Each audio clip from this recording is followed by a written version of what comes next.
नमस्कार, मी जालिंदर लंके पाटील, राहणार निगोज, तालुका पारनेर, जिल्हा अहिल्यानगर. आज आपल्याला केंद्र सरकारने जी शेतमालावर वारंवार निर्यातबंदी लादून शेतकऱ्यांचे आर्थिक नुकसान केले आहे त्याबद्दल बोलायचे आहे.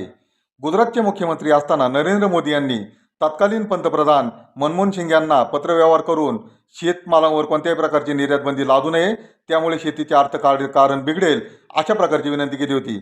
परंतु गेल्या 11 वर्षात स्वतः पंतप्रधान असताना त्यांनी वारंवार निर्यातबंदी लादून शेतकऱ्यांच्या हातोनात नुकसान केलेले आहे आणि त्याबरोबरच शेतमालाची आयात वाढवून त्यांनी रुपयाचे अवमूल्यन सुद्धा केलेले आहे.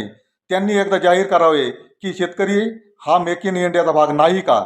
आणि शेतकऱ्यांच्या वतीने मी त्यांना हे सांगू इच्छितो, सौगंध मुझे इस मिट्टी की, मैं ये देश नहीं मिटने दूंगा. जय जवान, जय किसान.